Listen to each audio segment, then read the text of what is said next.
Coach à domicile, le conseil bien-être de nos experts. Bonjour, je m'appelle Sophie Morin, je suis psychologue du travail et psychothérapeute cognitivo-comportementaliste. J'ai un cabinet centré sur la santé au travail et je vous propose aujourd'hui un point sur le thème du harcèlement sexuel au travail. On démarrer par une définition, à savoir que le harcèlement sexuel, c'est le fait d'imposer à une personne de façon répétée des propos ou des comportements à connotation sexuelle qui ou vont porter atteinte à la dignité en raison du caractère dégradant ou humiliant, ou vont créer une situation intimidante, hostile ou offensante. Il faut noter que le harcèlement sexuel est un délit réprimé à la fois par le code du travail et par le code pénal. Bien qu'il soit parfois difficile de distinguer harcèlement sexuel et tentatives de séduction mal appréciées, il n'en reste pas moins que certains comportements ne seront pas contestables. Ça peut être le fait d'user de son pouvoir hiérarchique pour obtenir de la personne un acte de nature sexuelle, et là, une seule fois va suffire. Ça peut être le fait de faire des remarques sur l'apparence physique sans lien avec l'activité professionnelle.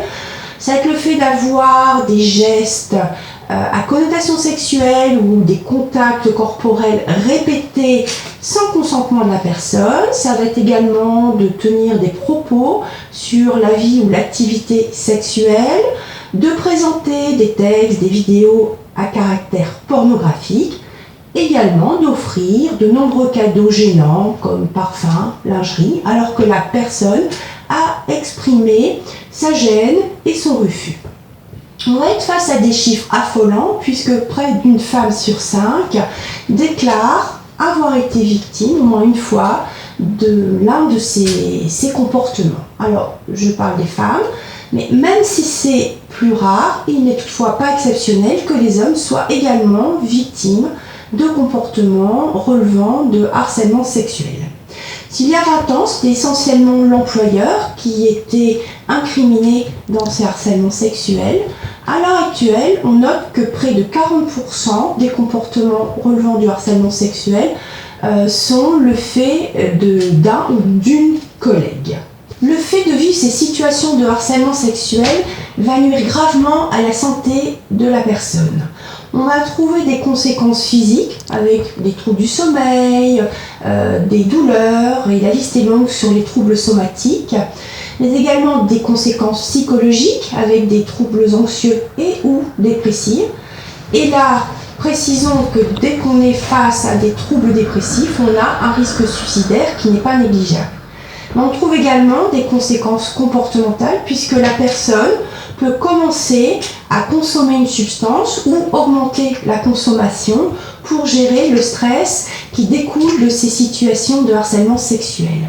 On va parallèlement à ça avoir un vrai effondrement du niveau d'estime de soi et de confiance en soi qui peut aller impacter dans les différents domaines de la vie, à la fois personnelle et professionnelle. On peut également se retrouver dans une double situation de souffrance puisque le fait d'avoir refusé ces comportements de harcèlement sexuel peut amener l'agresseur à partir sur du harcèlement moral avec isolement, situation de moquerie et d'humiliation. Il faut savoir que seuls 30% des victimes vont parler de ces situations de harcèlement sexuel et qu'environ 30% des cas vont être rapportés à la direction ou à l'employeur. Le fait d'avoir autant de mal à parler de ces situations de harcèlement sexuel va s'expliquer à la fois par la honte ressentie par les victimes, mais également par une peur des représailles au niveau professionnel ou un non-renouvellement de contrat ou un blocage dans l'évolution. Et malheureusement, c'est encore une réalité. Pour autant, il est essentiel que la victime sorte de son silence pour que son état de santé ne s'aggrave pas, d'une part, et d'autre part, pour que le harceleur ne puisse pas renforcer sa situation, son pouvoir face à ce silence. La première des choses à faire est de tenir avec précision un journal de bord où on va noter les jours, les heures, les lieux, le type de comportement et la présence de témoins éventuels. Puis, plusieurs possibilités s'offrent à vous.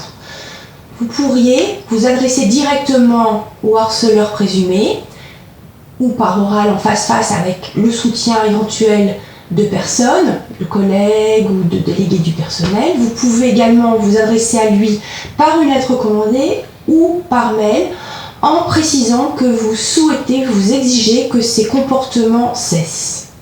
Vous pouvez en parler à des collègues également. Ceci, en plus du fait d'avoir du soutien, vous permettrait de savoir s'il n'y a pas d'autres personnes qui sont également victimes de cette personne. Vous pouvez vous adresser à votre employeur, ou votre supérieur hiérarchique, ou votre responsable des ressources humaines. Vous pouvez également vous adresser à votre médecin du travail. Quand l'employeur aura connaissance de ces situations, il a l'obligation d'assurer la sécurité et la santé physique et mentale de cette salariée. Et à ce titre, il se doit de mener une enquête, de prévenir le harceleur présumé qu'il y a une plainte, de l'enjoindre d'arrêter ses comportements et de mettre en place toute action nécessaire pour que cette situation cesse.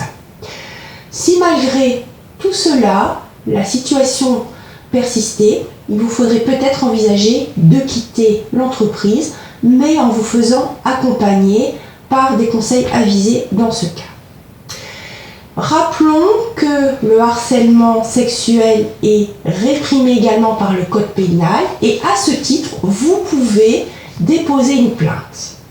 L'auteur reconnu de harcèlement sexuel encourt jusqu'à 2 ans d'emprisonnement et 30 000 € d'amende. Toutefois, il faut que vous ayez pu apporter des preuves, ne serait-ce que pour ne pas avoir vous-même une plainte en diffamation. Si vous ne retenez qu'une chose de cette vidéo, c'est qu'il faut absolument que vous ne restiez pas seul dans cette situation et que vous avez également des associations s'occupant de ces cas qui peuvent vous aider. À bientôt sur le HuffPost.